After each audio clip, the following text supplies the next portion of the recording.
Il était une fois, il y a très longtemps de cela, un roi et une reine. Et cette reine, qui était toute jeune, avait très envie d'avoir un petit bébé. On était en hiver. Et comme il faisait froid et qu'il neigeait, elle était assise tout près de sa fenêtre et elle brodait. Et comme elle brodait, elle pensait, elle rêvait, elle se disait quand même: j'aimerais bien que ce soit une petite fille, mon bébé. Et si c'était une petite fille, j'aimerais qu'elle ait les joues et le teint tout blanc comme la neige, et puis des cheveux tout noirs comme les corbeaux que je vois perchés sur les chênes au loin. Et puis, aïe, oh, je me suis piqué le doigt avec mon aiguille. Une petite goutte de sang perla tout au bout de son doigt. Et elle dit: comme j'aimerais qu'elle ait les lèvres aussi rouges que la goutte de sang qui perle sur mon doigt. Et, comme par magie, c'est ce qui se réalisa.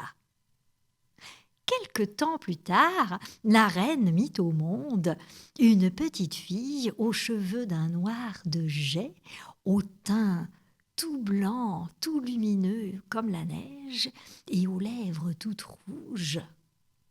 Et on la surnomma Blanche-Neige.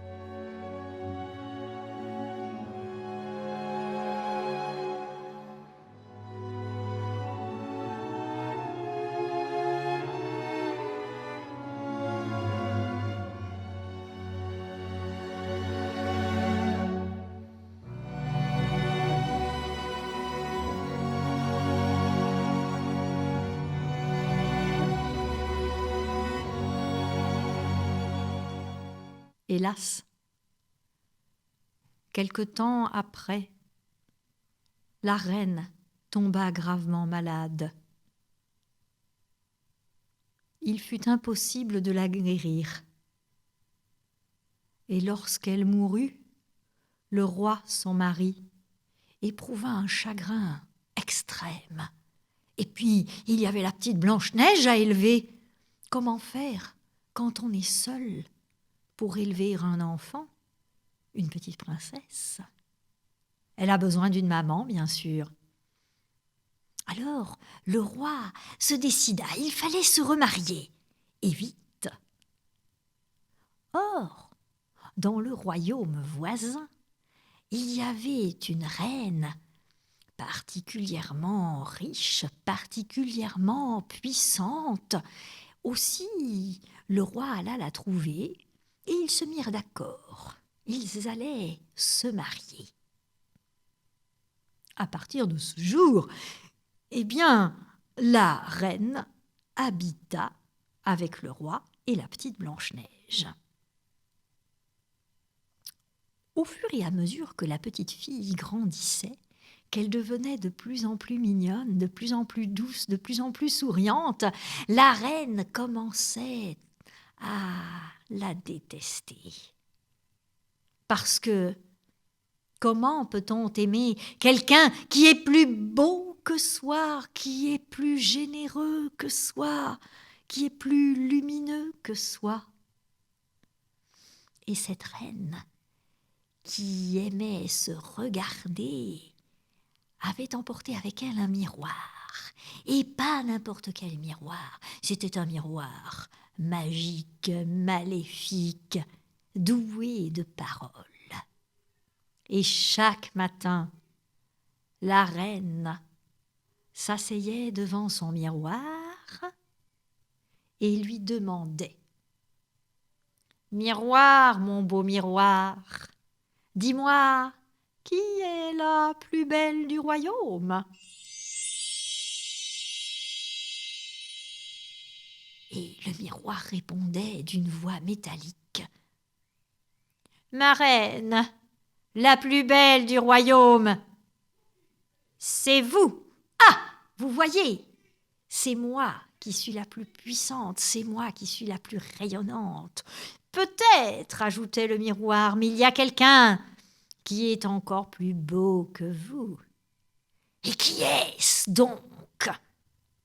Eh bien, c'est Blanche-Neige, voyons. » Et le miroir se mit à rire d'une manière terrifiante. Et la colère de la reine fut si grande qu'elle faillit briser le miroir. C'en était trop, il fallait en finir. Alors elle prit une décision qui allait l'amener à commettre le geste le plus terrible qui soit, tuer quelqu'un. Elle décida de faire plusieurs cadeaux à Blanche-Neige. Elle lui offrit tout d'abord un peigne pour coiffer ses beaux cheveux noirs. Aussi, lorsque Blanche-Neige reçut le peigne, elle fut touchée de l'attention de sa belle-mère et s'en servit aussitôt. Et au moment où elle commença à lisser ses cheveux avec, ses cheveux, justement, restaient accrochés au peigne et ils tombaient en mèches épaisses. Ah, mon Dieu, quelle horreur! Le peigne fait disparaître mes cheveux! Et remplie de terreur, elle jeta le peigne le plus loin possible de sa chambre. La reine apprit que sa tentative avait échoué. Alors elle en essaya une autre. Elle lui adressa un autre petit paquet qui contenait un ruban rouge. Et quand Blanche-Neige découvrit ce beau ruban de satin rouge, elle ne put s'empêcher de rire. Oh, comme c'était beau ce ruban, comme elle aimerait le mettre à son corsage. Alors, elle le passa dans les œillets comme un lacet de chaussure et se mit à le nouer. Seulement, plus elle le passait, plus le lacet serrait encore et encore, au risque de l'étouffer. Ah, mais ce lacet, il serre plus que ce que je ne lui demande. Alors, elle l'arracha et le jeta, là aussi, le plus loin possible de sa chambre. Ouf, elle l'avait échappé belle, elle avait failli mourir étouffée.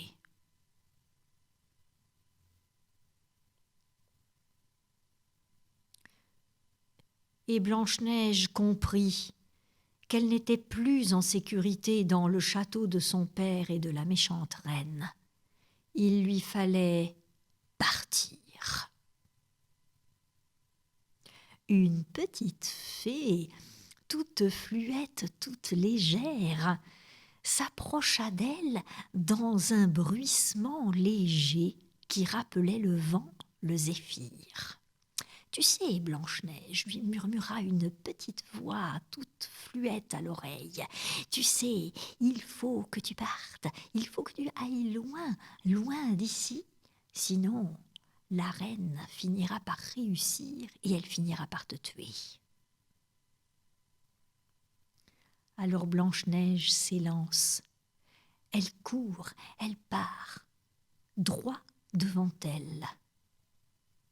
Il fait sombre, c'est le soir, puis c'est la nuit, les ténèbres, l'obscurité totale. Elle trébuche, il pleut, il y a de l'orage, elle se relève, mais comme elle tremble, comme elle frissonne de froid, de peur. Qui pourrait l'héberger? Qui pourrait lui tendre la main? Épuisée, elle s'arrête, elle s'écroule dans une clairière qui se trouve tout près d'un chêne et elle s'endort. Et quand elle se réveille le lendemain matin, l'orage est passé, le ciel est clair, limpide, le soleil brille et les oiseaux chantent à tue-tête tout autour d'elle dans les cimes des arbres. Oh, la lumière du jour va sûrement me donner un peu d'espoir. Elle se relève et décide d'emprunter le chemin qui se trouve là, sur sa gauche, et qui tourne, contourne, se détourne de la clairière où elle avait dormi. Et le sentier débouche dans une autre clairière. Ah, comme c'est mignon ce qu'elle aperçoit! Elle n'a jamais vu une petite maisonnette aussi charmante que celle-là. Le toit est pentu, en bois même très pentu. Il y a une cheminée qui est posée sur ce toit. Il y a des petites fenêtres un petit peu biscornues, un petit peu de travers, avec des rideaux. Et puis une porte, une belle porte dont la poignée ronde invite à la pousser, à l'ouvrir, cette porte. Tellement elle est faite d'un bois doux. Elle s'approche, elle frappe. Personne ne lui répond. Alors elle tourne la poignée qui est si douce sous sa main et entre. Oh, comme c'est mignon à l'intérieur, c'est tout aussi mignon qu'à l'extérieur. Regardez, là, il y a 7 minuscules lits. Il y a des bols aussi en porcelaine très fine, très délicate, 7. Et puis 7 cuillères bien rondes comme pour manger une soupe ou une bouillie. C'est bizarre, se dit-elle. C'est peut-être une maison où habitent des petits-enfants.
C'est à ce moment-là, au loin, qu'on entend le sol qui vibre sous des pas, qui semblent tressauter, qui semblent gambader.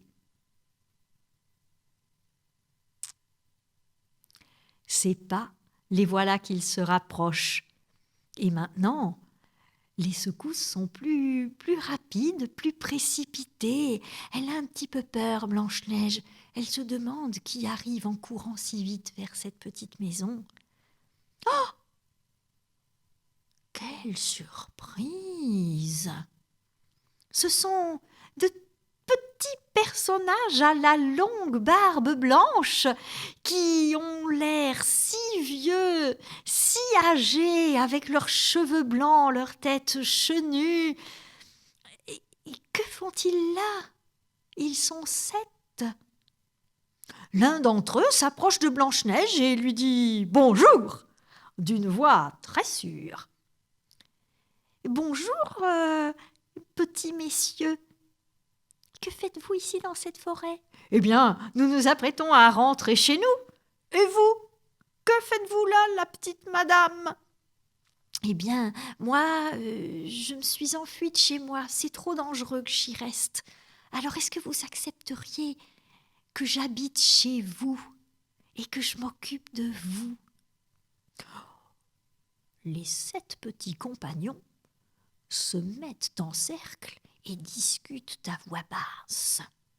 Et lorsqu'ils se retournent vers elle, ils ont un large sourire sur leur visage. « Bien sûr que tu peux rester avec nous, mais si tu es en danger, il faut que tu ouvres ta porte à personne, tu nous le promets ?»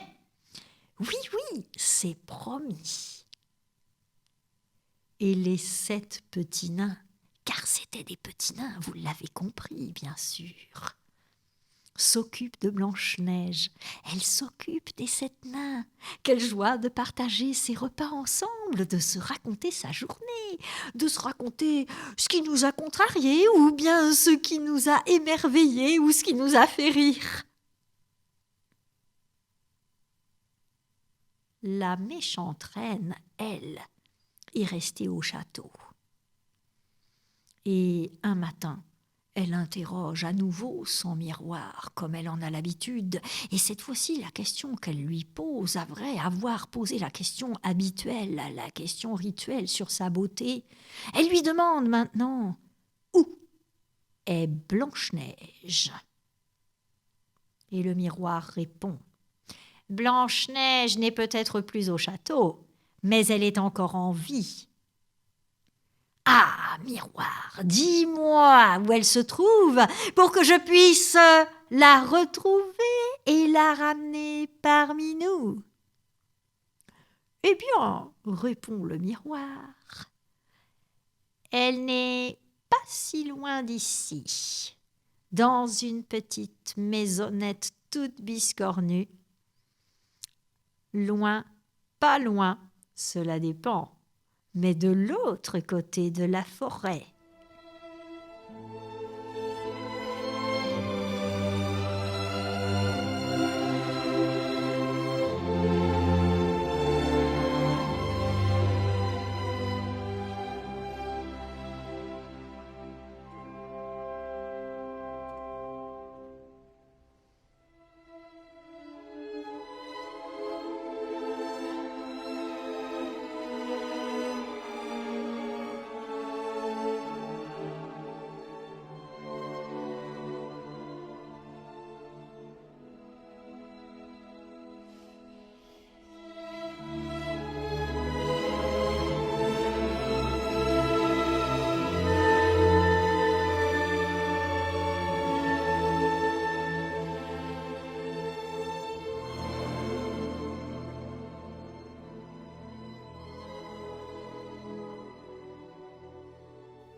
C'est vers 4 heures de l'après-midi que Blanche-Neige, un jour, entend frapper à la porte. Et comme c'est l'heure du goûter et que les petits nains ne vont pas tarder à rentrer, elle a préparé un succulent gâteau.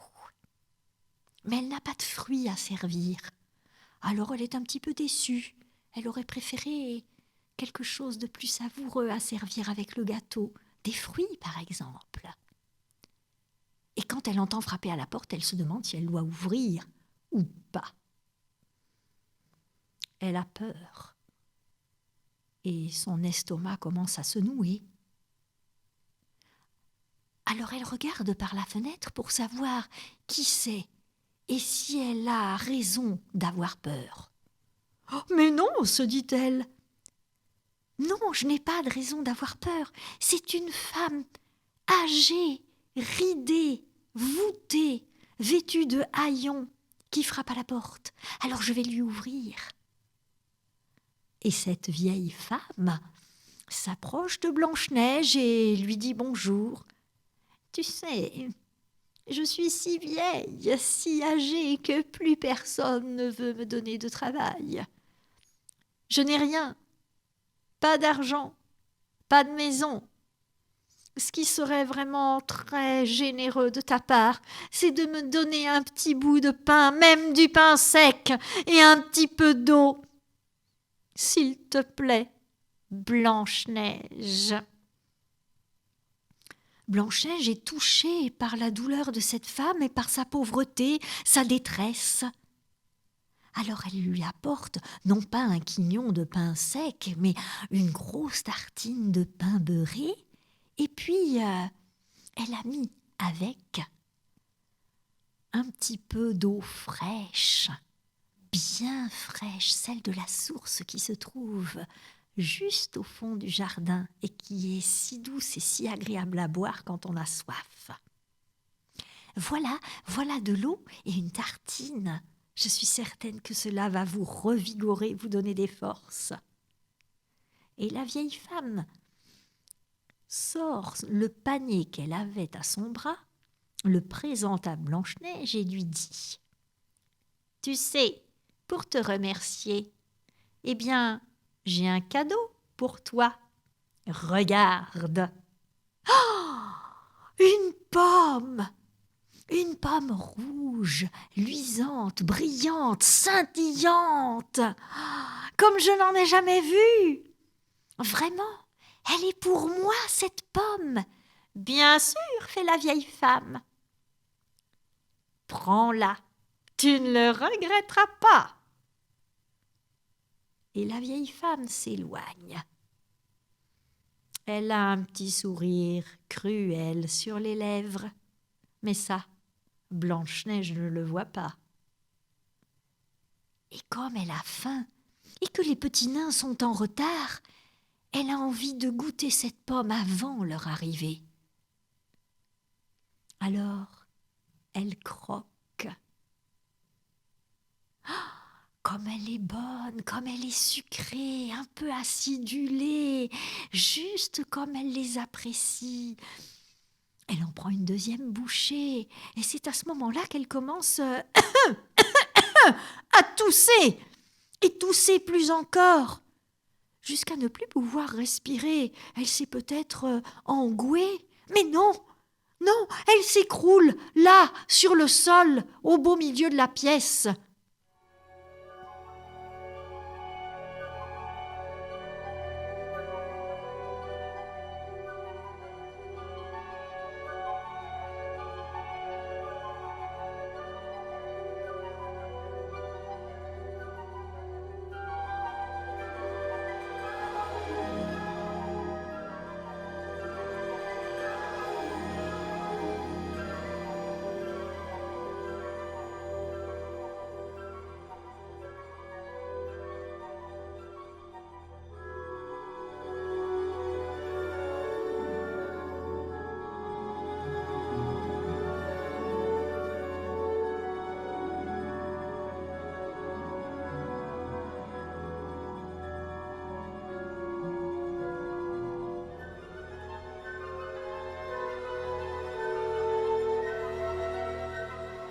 Les nains, qui rentrent juste à ce moment-là, se précipitent. Ils sont inquiets. Que fait-elle couchée par terre?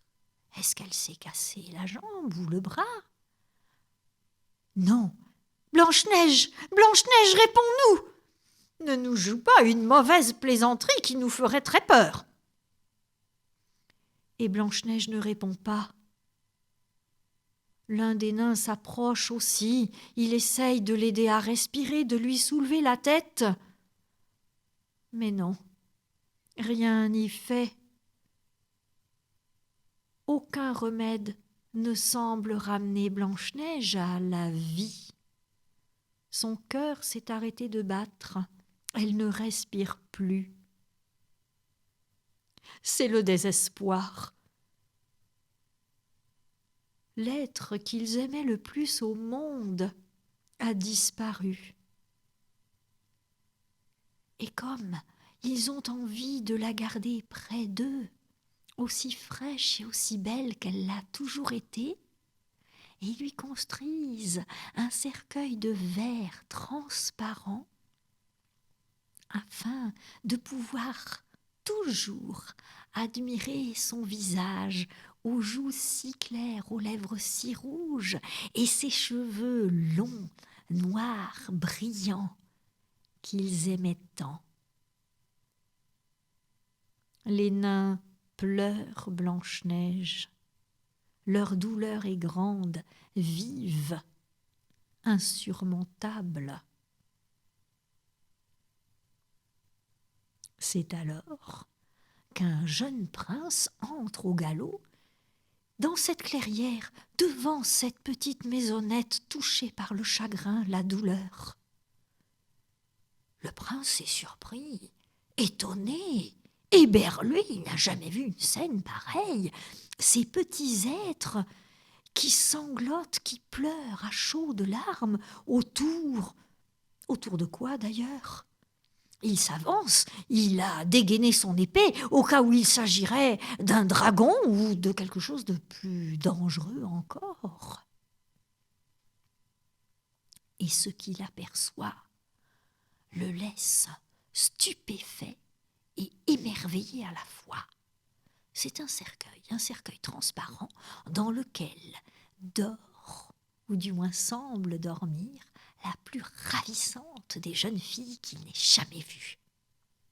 Alors il leur demande, « Vous, les petits nains, vous pouvez me dire qui se trouve dans ce cercueil de verre ?»« Oui, oui, prince, on peut vous le dire. C'était notre amie, notre meilleure amie, la seule qui comptait vraiment pour nous, Blanche-Neige. »« Eh bien, si elle compte tant pour vous, elle ne peut pas mourir. »« Bah si, tu vois, elle a goûté une pomme qui était sans doute empoisonnée, et elle est morte. »« Mais non, fit le prince, en soulevant le couvercle. Et là, il dépose un délicat baiser sur sa joue. Blanche-Neige se met à tousser à nouveau et recrache le petit morceau de pomme. « Ah ! Mais je m'étais juste étouffée avec ce petit morceau de pomme. Heureusement, le prince a compris que je m'étais juste assoupie. Et quand elle voit que tous les nains tressaillent de joie, se précipitent vers elle, l'embrassent, la cajolent, et que le prince aussi veut lui parler de projets qu'il a avec elle, parce que leurs deux cœurs se mettent à battre très vite. Eh bien, c'est là que l'on comprend que l'amour est plus fort que tout.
Blanche-Neige épouse le prince.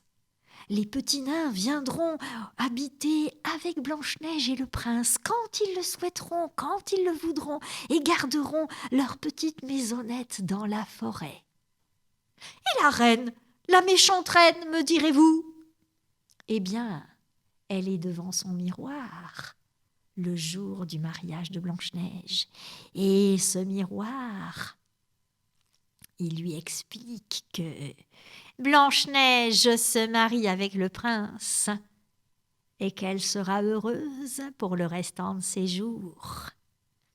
Et comprenant qu'elle a perdu, elle se jette du haut de la plus haute tour du château et on n'entendit plus jamais parler d'elle. Les pommes, c'est bon, c'est savoureux, mais ce qui est peut-être plus doux encore, c'est l'amour.